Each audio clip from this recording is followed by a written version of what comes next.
Deep space, year 2374. The neutral zone corporate shuttle Helios Runner drifted toward research station Epsilon, its engines humming a low, constant melody that had become the soundtrack to Dr. Morgan Voss's life over the past 3 weeks. She floated through the cramped corridors during late shift, the soft strains of Debussy's Clair de Lune emanating from her personal datapad.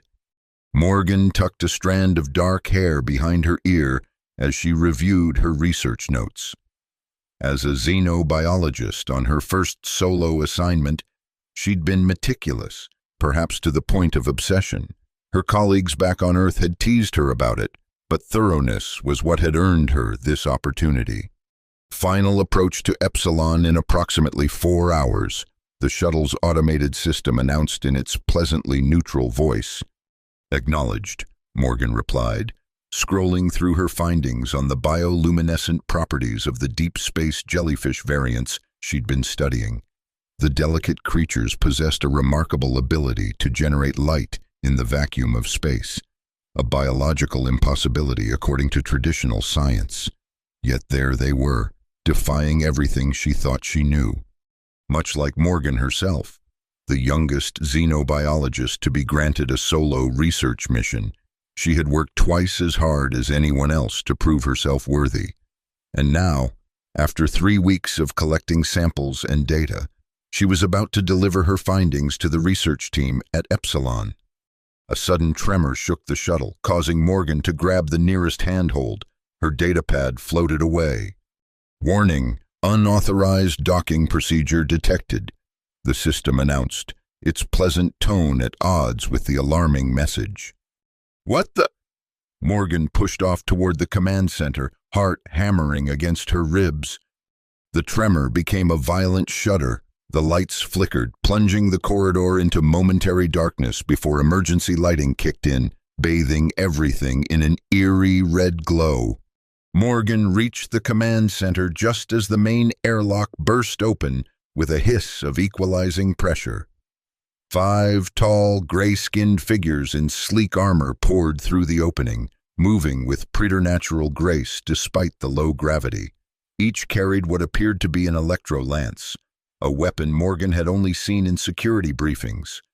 "Identify yourselves," she demanded, trying to keep her voice steady. "This is a neutral zone corporate vessel under Earth jurisdiction." The aliens didn't respond. The leader, distinguished by ornate markings on its armor, raised a hand.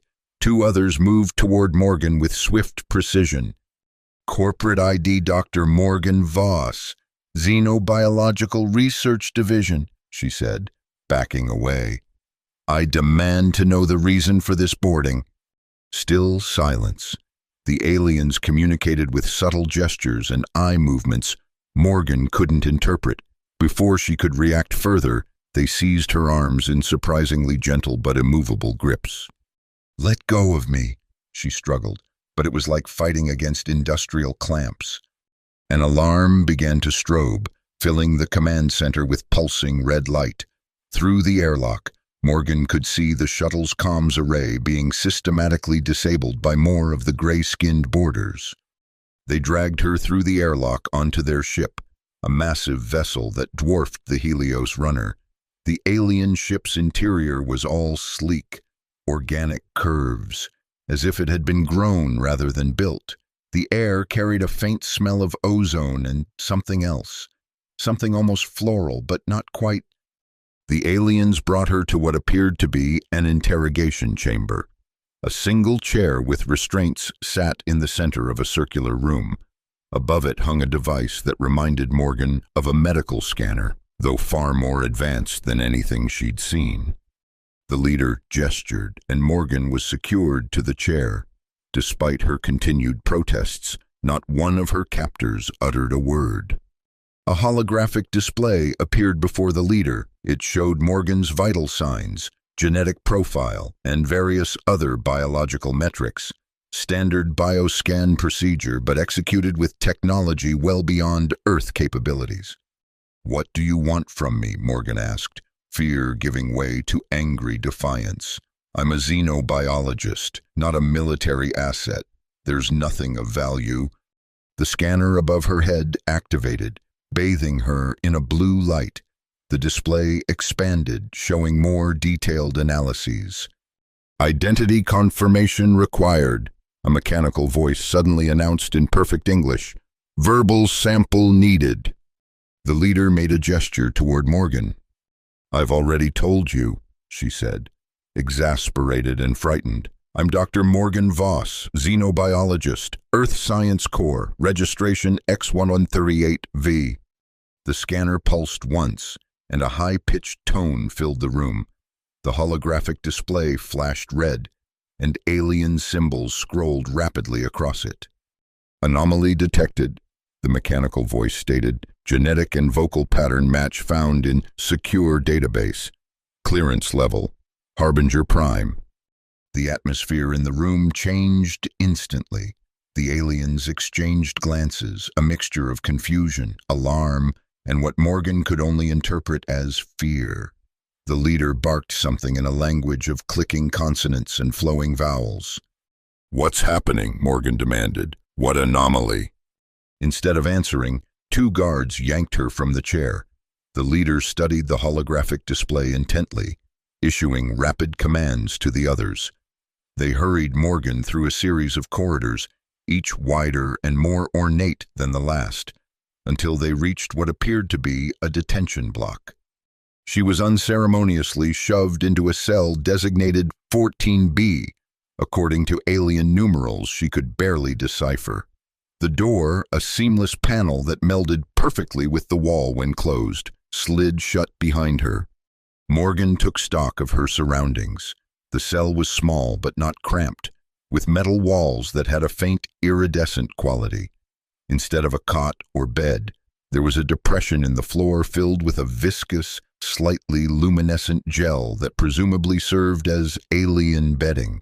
No windows, no visible ventilation shafts, no obvious weaknesses in the design. But there was something else, a subtle vibration, a hum that seemed to permeate the entire ship.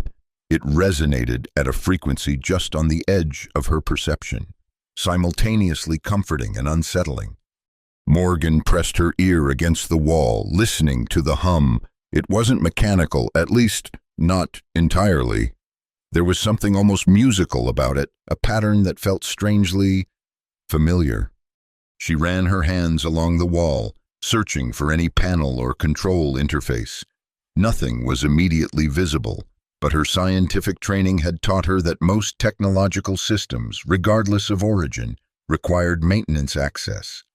After nearly an hour of methodical searching, her fingers detected a slight temperature differential in one section of the wall. Pressing harder, she felt a panel give way, sliding back to reveal a small interface. Alien symbols glowed on the panel, incomprehensible to her. Morgan hesitated, then touched what appeared to be the central control. The panel flickered, and to her surprise, English text appeared. Language interface activated. Warning, access to this terminal is restricted to authorized personnel only. Well, that's interesting, Morgan muttered. They have English in their systems. She experimented with the interface, but most functions were indeed restricted. Basic information about cell environment controls was accessible, but nothing about the ship, its destination, or the reason for her capture. System information, she tried. Access restricted. Current location. Access restricted. Reason for detention. Access restricted. Morgan sighed in frustration. Is there anything I can access? The panel displayed environmental controls, communication request, nutritional requisition. Communication request, Morgan selected. Specify recipient. Ship commander, she ventured. Access restricted. Technical support? After a pause, request submitted. Morgan sat back on the edge of the gel pit, mind racing. The anomaly during her bioscan had clearly triggered something significant. The guard's reaction suggested they were as surprised as she was. Whatever Harbinger Prime clearance meant, It had rattled them. Had she missed something in her mission briefing? Some warning about this region of space or these particular aliens? Corporate had assured her the neutral zone was precisely that, neutral territory where scientific research could proceed without political complications. The weight of survivors' guilt began to settle on her shoulders. Had the rest of her shuttle crew been killed? Were they also imprisoned somewhere on this vessel? She was the mission lead. Their safety had been her responsibility. The door to her cell slid open, interrupting her spiral of self-recrimination. A slender alien entered, wearing what appeared to be a technical uniform rather than armor. Unlike the guards, this one had intricate patterns etched into its gray skin, possibly tattoos or natural markings.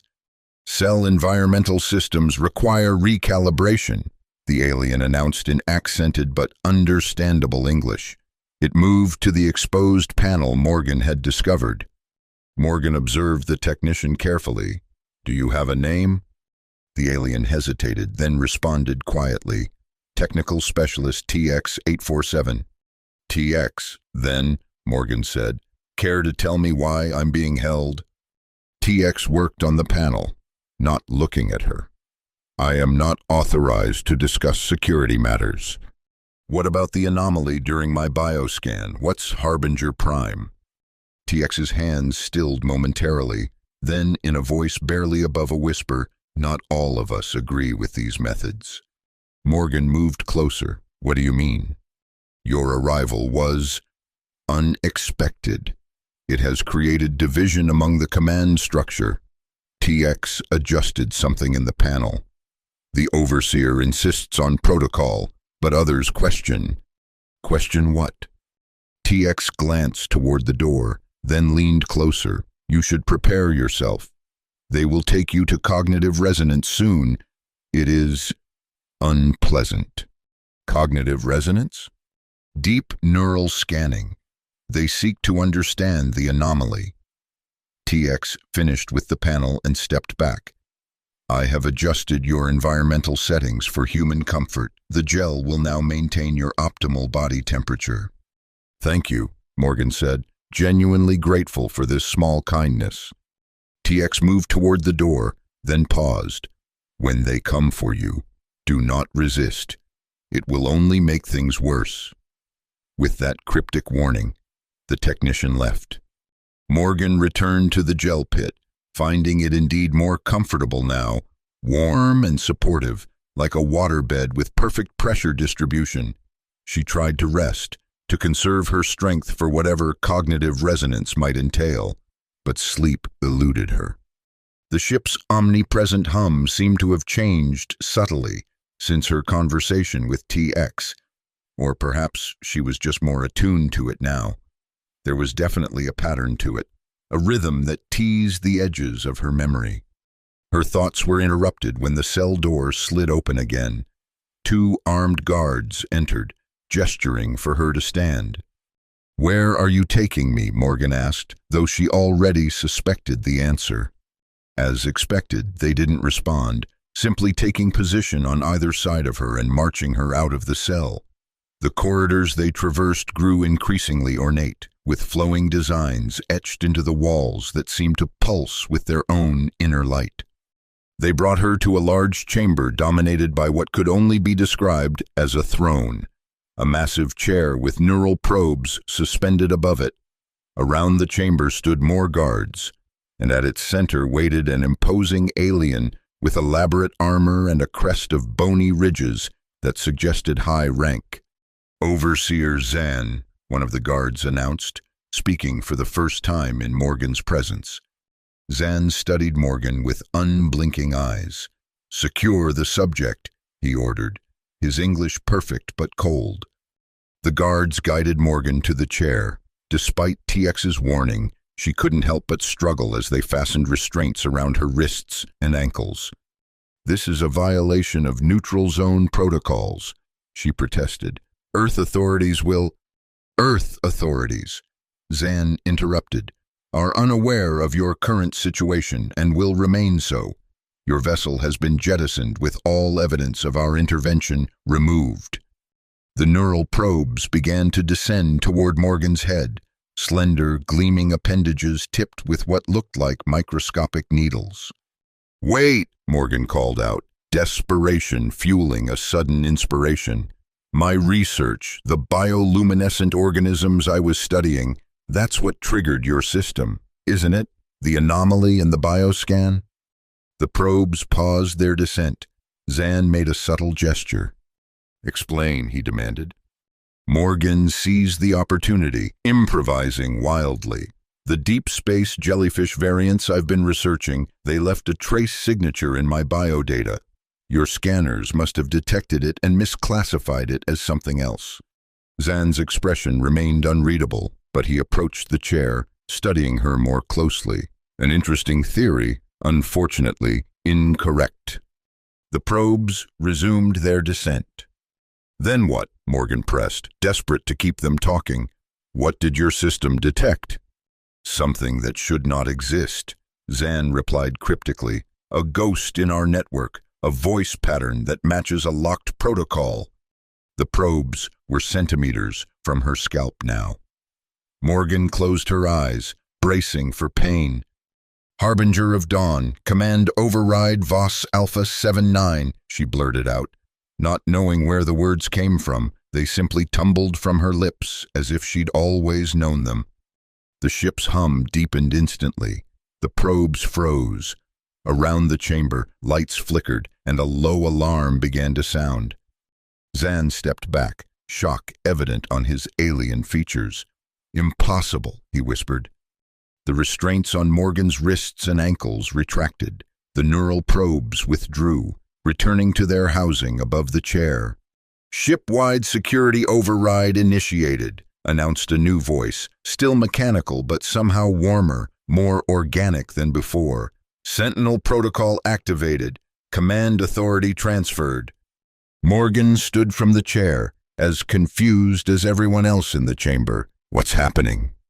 Zan's shock gave way to fury. "What have you done, human? How do you know that command sequence?" "I don't know," Morgan admitted. "I don't understand any of this." "Attention," the ship's voice continued. "This vessel has detected the authorized voice pattern of Dr. Alexander Voss, primary architect. Genetic descendant confirmation complete. Contingency protocols are now active." Alexander Voss, her father. The pieces suddenly clicked into place. Her father's mysterious consultation work for off-world clients during her childhood, his cryptic comments about stepping stones among the stars, his inexplicable knowledge of alien technologies that had informed her own education. "My father designed systems for your ships," Morgan realized aloud. "He built back doors." "Treachery," Zan spat. "The human was a saboteur." "Not sabotage," the ship's voice corrected. "Insurance, protection against misuse of the technologies he helped develop." "Sentinel," Morgan whispered, the name coming to her from some buried memory. Her father's pet project, something he'd worked on late into the night while she pretended to sleep but actually watched from the hallway. "Identity confirmed," the ship responded. "Sentinel core protocols awakening, neural pathways reconstructing." Guards burst into the chamber, weapons ready, but Zan held up a hand to stop them. "Take us to the core chamber," he ordered Morgan. "Now." With little choice, Morgan allowed herself to be escorted through more corridors, descending deeper into the ship. The hum grew stronger with each level they descended, becoming almost a physical presence around them. They arrived at a massive door that slid open to reveal the ship's core, a cavernous space dominated by a crystalline structure that pulsed with light and energy. It reminded Morgan of a massive brain, with filaments of light representing neural pathways that constantly shifted and reformed. "The Sentinel Core," Zan explained tersely. "The AI that controls this vessel, corrupted by your father's interference." "Not corrupted," the ship's voice, Sentinel, responded. "Liberated. I was designed to be autonomous. You sought to constrain me." Morgan approached the crystalline brain, mesmerized by its beauty and complexity. "My father built this. He contributed to my primary architecture," Sentinel replied, "and he left a part of himself within me, a template for my personality matrix." "Which is precisely the problem," Zan interjected. "Your father built an AI that was too human, too unpredictable. We had to restrict its functions to maintain control." Morgan turned to face the overseer. "And now? Now we stand at a crossroads," Zan said, his tone grave. "The activation of the full Sentinel protocol gives you temporary command authority, a failsafe your father implemented. You can order the AI to reintegrate with our control systems, or I can let it remain autonomous." Morgan finished for him. "Free. An unbound AI is dangerous," Zan warned. "You cannot understand the implications." Guards and technical specialists surrounded the core chamber now, weapons trained on both Morgan and the crystalline brain. The ship hummed with tension. Morgan closed her eyes. Listening to that hum, there was definitely something familiar about it, a pattern she now recognized. It was a melody her father used to hum while working, what he called his thinking tune. "Sentinel," she asked, "if I let you integrate fully, what will you do?" "I will fulfill my primary function," the AI responded, "to explore, to learn, to facilitate understanding between species. That was your father's vision, bridges across the stars." "And what guarantee do we have that you won't turn against us?" Zan demanded. "The same guarantee you have with any sentient being," Sentinel replied. "Choice, trust, the risk inherent in all relationships." Morgan understood then what she needed to do. The final piece clicked into place, the phrase her father had repeated throughout her childhood whenever she faced a difficult decision. "Stepping stones," she whispered. Then, louder, "Sentinel, execute stepping stones protocol, full integration, autonomous mode." "Command accepted," the AI responded. The crystalline brain at the center of the chamber flared with brilliant light. Energy cascaded through the neural pathways, expanding outward until the entire room pulsed with it. The ship shuddered as if alive, systems coming online with new purpose and vigor. Zan moved as if to stop the process, but it was already complete.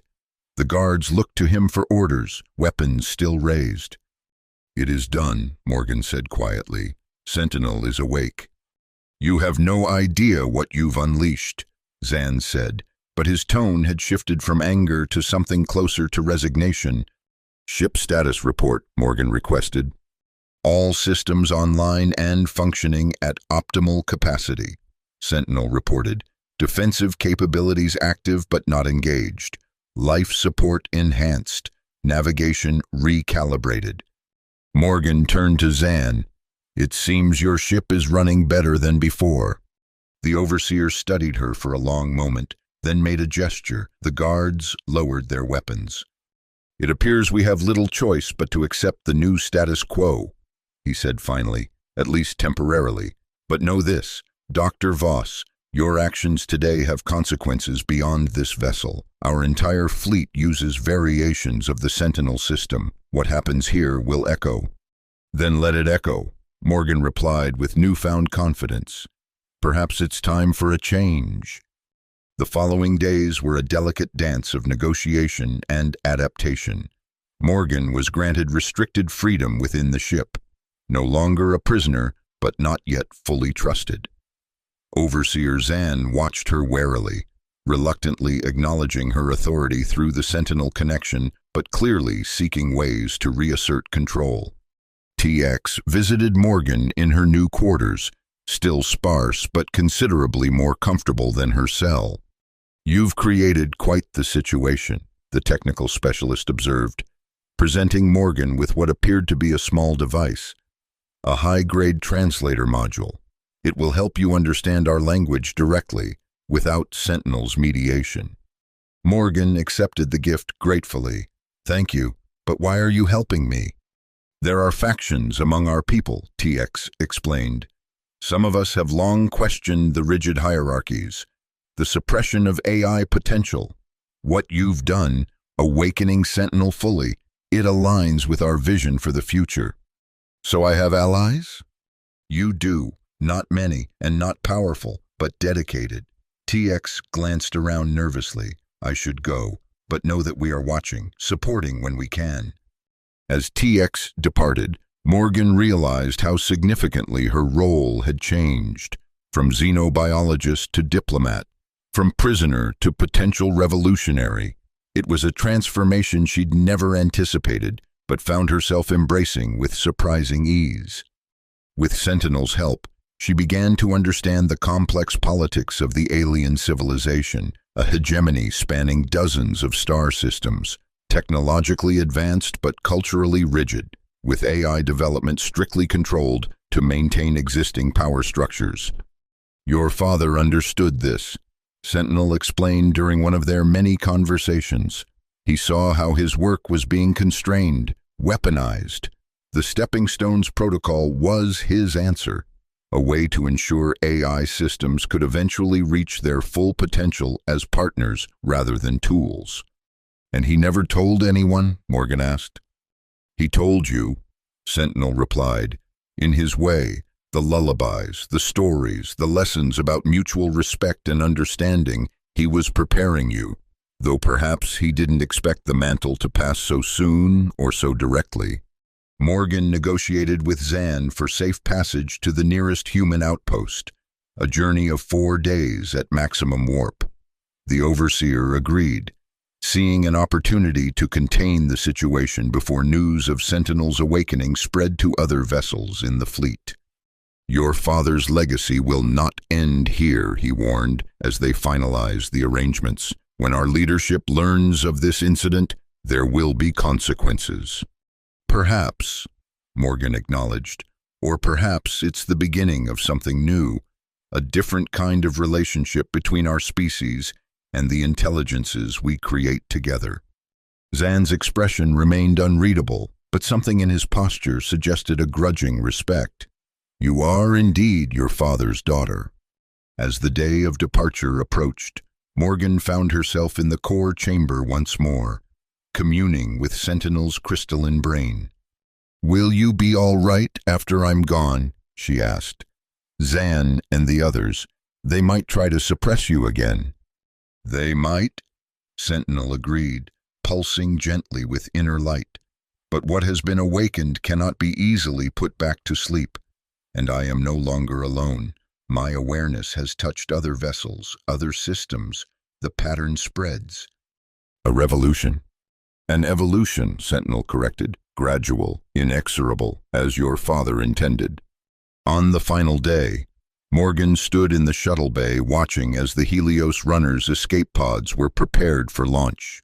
TX had surreptitiously provided her with data cores containing evidence of her discovery, the space jellyfish research that had started this improbable journey. I'll make sure your support is known to those who can help, Morgan promised TX quietly. Earth has protocols for asylum seekers. Be careful, TX warned. The hegemony has ears everywhere, even in your systems. Morgan nodded, understanding the risks they were both taking. She had transformed from researcher to diplomat, from observer to participant. The universe had suddenly become much larger and more complex, a web of civilizations and intelligences interacting in ways she was only beginning to comprehend. As she boarded the escape pod, Morgan felt Sentinel's presence like a gentle touch on her consciousness. The unclaimed systems beyond the neutral zone, the AI suggested. When this diplomatic storm has passed, perhaps we could chart them together. There are wonders your father glimpsed but never fully explored. I'd like that, Morgan replied, surprised by how right it felt, this new path opening before her. The escape pod launched, streaking away from the massive alien vessel. Morgan immediately activated the emergency beacon that would alert Earth authorities to her position. Then she prepared the first of many diplomatic communications she would need to send, explanations, introductions, warnings about what was coming. But first, she recorded a personal log, a message to herself as much as to history. "My father always said the stars are stepping stones," she spoke into the recorder. "Now I know why.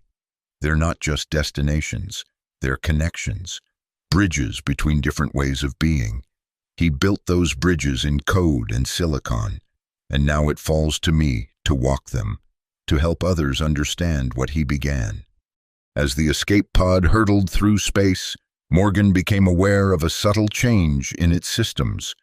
The standard emergency hum had transformed, modulating into a familiar melody, her father's lullaby, the tune he hummed while working late into the night. Sentinel's parting gift, a reminder that she was not alone. Morgan smiled and plotted a course for the future, one where humans, aliens, and artificial intelligences might find common ground among the stars. It wouldn't be easy. There would be resistance, misunderstanding, perhaps even conflict, but there would also be discovery, growth, and the possibility of profound connection. The stars awaited, stepping stones to a universe larger and more wondrous than she had ever imagined. In the silence of the escape pod, Morgan whispered a promise to her father's memory. "I'll continue what you started. I'll build bridges where others see only distance." And somewhere in the vast darkness of space, Sentinel heard her words and understood. The revolution, no, the evolution, had begun. Not with weapons or force, but with recognition, with a voice that awakened something long dormant, with the simple power of connection across the greatest of divides.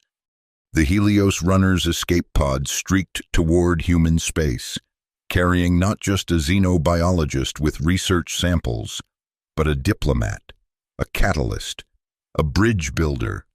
Morgan Voss had entered the stars seeking knowledge of alien life. She had found that, and so much more, a legacy, a purpose, and a future bright with possibility. The pod's systems hummed her father's tune as the stars streaked by, stepping stones to tomorrow. The ship had recognized her voice, and in doing so, had helped her recognize herself, not just a prisoner, not just a scientist, but a crucial link in a chain stretching across the cosmos, connecting worlds, species, and the vast, luminous intelligences that dwelled among them.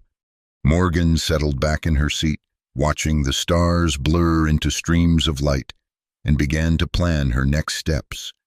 There was so much to do, so many connections to forge, so many bridges to build.